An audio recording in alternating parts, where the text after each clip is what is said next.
আজকে আমরা নাম্বার সিস্টেমের খুবই ইম্পর্টেন্ট একটা টাইপের দুটো অঙ্ক দেখব। তো প্রথমে আমরা অঙ্কটা বেসিক দিয়ে বুঝে করার চেষ্টা করব এবং পরে আমরা অপশন টেস্ট মেথড দিয়ে দ্রুত অ্যান্সার বের করা শিখব। সো বলছে কি যে a two digit number exceeds the number obtained by interchanging its digit by 36। কথার কথা, যদি 62 আমাদের একটা নাম্বার হয় এবং 62 এর ডিজিটগুলো আমাদের ইন্টারচেঞ্জ করার পর যে নাম্বারটা পাওয়া যায় 62 হচ্ছে সেই নাম্বারটা থেকে 36 বেশি। আমরা জাস্ট ধরে নিলাম নাম্বারটা 62, আমরা কিন্তু নাম্বারটা জানি না যে আসলে কত। তারপরে বলছি কি যে the ratio of the original number to the number obtained by interchanging its digits is 7:4। মানে আমাদের যে অরিজিনাল সংখ্যাটা ছিল এবং ইন্টারচেঞ্জ করার পর যে সংখ্যাটা পাওয়া যাচ্ছে এদের রেশিওটা হবে হচ্ছে 7:4। হ্যাঁ, সো আমরা এখনো যেহেতু জানি না, সো আমরা বলতে পারতেছি না যে নাম্বারগুলো আসলে কি ছিল। What is the difference between the some and difference of the digits of the original number. So আমাদের যে অরিজিনাল নাম্বারটা ছিল এর যে অঙ্কগুলা এদের হচ্ছে যোগফল এবং বিয়োগফলের পার্থক্য জানতে চাইছে। প্রথমেই আমরা ধরে নিই যে অরিজিনাল নাম্বারটা ছিল ওজি নাম্বার বা অরিজিনাল নাম্বারটা ছিল হচ্ছে আমাদের x+10y। হ্যাঁ, তাহলে ইন্টারচেঞ্জ করার পর আমাদের নাম্বারটা কত হবে? ইন্টারচেঞ্জ করার পর আমাদের নাম্বারটা হবে 10x+y।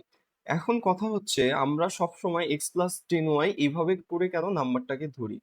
হ্যাঁ, আমরা যদি 62 এর কথাই চিন্তা করি, এর ডিজিট গুলা দিয়ে যদি আমরা 62 আনতে চাই, আমরা যেটা ইউনিট ডিজিট, অর্থাৎ এখানে আমরা x কে ধরে নিছি ইউনিট ডিজিট। হ্যাঁ, ইউনিট ডিজিটকে আমরা গুণ দিই হচ্ছে 1 দিয়ে এবং আমাদের যে 10th ডিজিট আছে সেটাকে আমরা গুণ দিই হচ্ছে 10 দিয়ে। তাহলে কিন্তু আমাদের 62 নাম্বারটা চলে আসে, তাই না?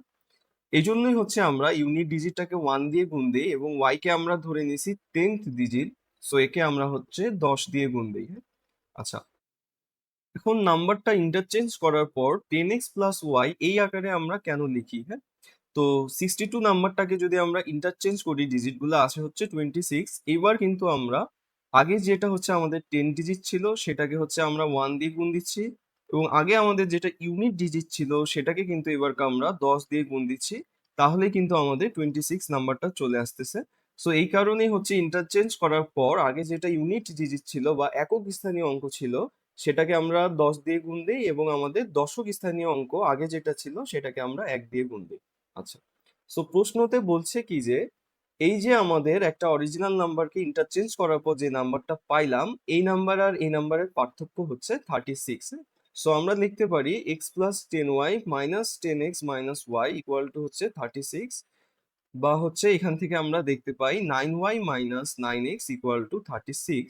আমরা যদি এখানে হচ্ছে 9 কমন নেই তাহলে আমাদের থাকে y মাইনাস x, তাই না? So y minus x equal to 9 এর পাশে যায় ভাগ হয়ে গেলে 4। এটা হচ্ছে আমাদের প্রথম সমীকরণ।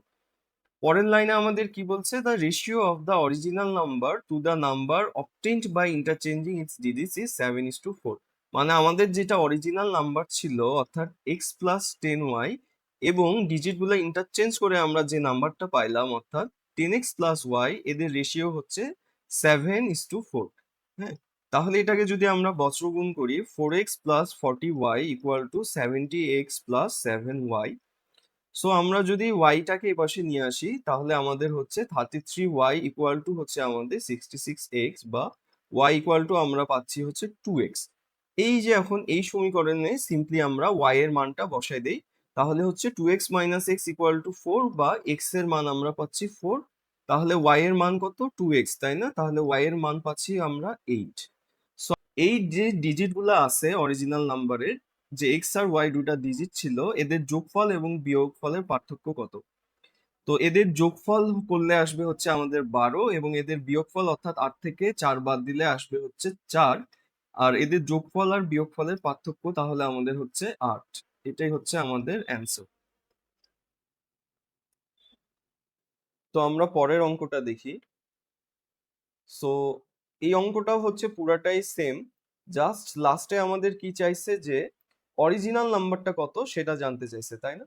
সো আমরা আগের অঙ্ক থেকে এক্স এর মান বের করছি কত? 4, এবং ওয়াই এর মান বের করছি হচ্ছে 8, এবং আমরা অরিজিনাল নাম্বারটা কত ধরে নিছিলাম?